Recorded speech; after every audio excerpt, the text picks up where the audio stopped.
আসসালামু আলাইকুম। কানিজ Fatema kitchen and cooking থেকে কানিজ ফাতেমা হাজির হয়ে গেলাম আপনাদের মাঝে ছোট্ট একটি ব্লগ ভিডিও নিয়ে। তো সারাদিনকার কাজকর্ম আয়োজন কী ছিল সেটাই আপনাদের মাঝে নিয়ে শেয়ার করার জন্য চলে এলাম। আপনাদের বোন কেমন আছেন সবাই? আলহামদুলিল্লাহ আমি খুব ভালো আছি। তো কী আয়োজন ছিল আজকে? আবহাওয়াটা খুব ঠান্ডা ছিল, ঠান্ডার মাঝে কী খেতে মন চাইলো আর সেইগুলাই আয়োজন করেছিলাম, সেটাই আপনাদের মাঝে শুরু করলাম। সবাই একটু পাশে থাকবেন, সাথে থাকবেন। এই তো মুরগি কষিয়ে নিচ্ছি, মশলাটা দেখালাম না, প্রতিদিনকার মতোই রান্নাটা, কারণ বারবার মশলা কী দিচ্ছি না দিচ্ছি তা তো আপনারা সবাই রেগুলার দেখেই থাকেন। এর জন্য মশলাটা কষিয়েই আমি মুরগিটা, দেশি মুরগি ভুনা করে নিচ্ছি। তো দেখতে থাকেন আর পাশে থাকবেন অবশ্যই। আর সবার উদ্দেশ্যে বলবো, আপু ভাইয়ারা, আমরা যারা কাজ করতেছি মন দিয়ে অবশ্যই কাজ করব। আমরা কারো কথা গায়ে মাখিয়ে পিছিয়ে যাব না, কারণ সফলতা সবারই এক সময় আসবে। আমাদের ছোট বড় কাউকে মানি না, সবাইকে সমানভাবে ভালোবাসা দিব। তো মুরগির সাথে শাকভাজি করে নিচ্ছিলাম, এখানে কিছু চপ বানিয়ে নিয়েছি, ডিমের চপ।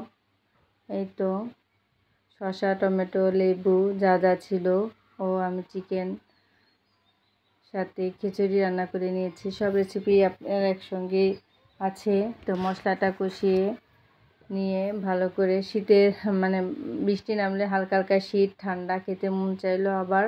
তো বিকালবেলায় আবার আমি সারাদিনকার যা করছি সেটাই শেয়ার করছি। আবার কিছু মাংস দিয়ে প্রেশার কুকারে তাড়াহুড়া করে আমি একটু খিচুড়ি বসাবো, ভুনা খিচুড়ি, তার জন্য মশলাটা কষিয়ে নিয়েছি। তো দেখতে থাকুন আপনারা সবাই। আর যে কথা বলতেছিলাম যে আমরা পিছিয়ে যাব না মানুষের কথায় বা কিছু, কারণ আমরা এখানে কাজ করতে এসেছি। সবাইকে নিঃস্বার্থ, ছোট বড় নতুন পুরানো কিছুই বুঝি না, সবাইকে নিঃস্বার্থভাবে ভালোবাসা দিব, এটাই।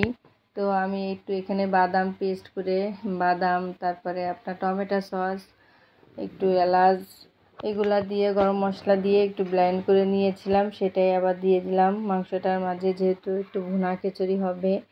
তো ঝাল এখানে মশলাটা হালকা একটু আদা রসুন দিয়ে, পেঁয়াজটা ব্রেস্তা করে গরম মশলা দিয়ে, চাল আর ডাল দিয়েছি, পোলাও চাল আর ডালটা দিয়ে আবারও আমি ভালো করে চালটারে কষিয়ে নিচ্ছি। ওই যে কথা আছে না, যে মন চাইলে একটু কিছু খেতে মন চায়, হঠাৎ করে মন চাইলো দুপুরে রান্নার পরে যে আমি একটু খিচুড়ি রান্না করি, সেটাই করে নিলাম আর কি। এর জন্যই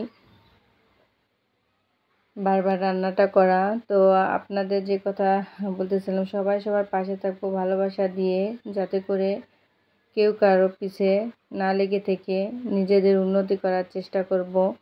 আর যে ভিডিওটা দিচ্ছে বা সামনে আসতেছে, আমরা সম্পূর্ণ ভিডিওটা দেখব। এখন নতুন পুরাতন সবাইকে কন্টেন্ট মনিটাইজেশন দিচ্ছে, তাই আপনারা সবাই ভিউ বাড়ার জন্য অবশ্যই ভিডিওটা সম্পূর্ণ দেখে কমেন্ট করবেন। আর নিজের ভয়েস দিয়ে কাজ করার চেষ্টা করবেন, নিজের মোবাইলের ভিডিও দিয়ে কাজ করবেন। অন্যের ভিডিও এনে আপনারা কপিরাইট করে কাজ করা মোটেও ঠিক না, কারণ নিজের সব কিছু দিয়ে কাজ করলে আপনি এখানে অবশ্যই সফলতা পাবেন। ফেসবুক প্ল্যাটফর্মে সফলতা পেতে হলে ধৈর্য ধরে লেগে থাকতে হবে, ইনশাল্লাহ সবারই একসময় সফলতা আসবে। এই তো আমার ভুনা খিচুড়িটা হয়ে গেছে, সাথে ডিমের চপ ছিল। আস্ত ডিমগুলারে ভালো করে ফোল্ড করে নিয়েছি এখানে আমি, সেগুলাই ভেজে ফ্রাই করে নিচ্ছি।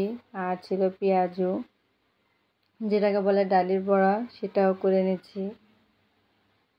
খেতে কিন্তু অসম্ভব মজার ছিল, সত্যিও মজার রান্না করি আমি। সবাই, ফ্যামিলির সবাইও তাই বলে, সবাই খেয়ে পছন্দ করে সবসময়। তো আপনাদের মাঝে সেটাই নিয়ে হাজির হলাম বোন হিসাবে। আপনারা সব দেখবেন, ভালো থাকবেন সবাই।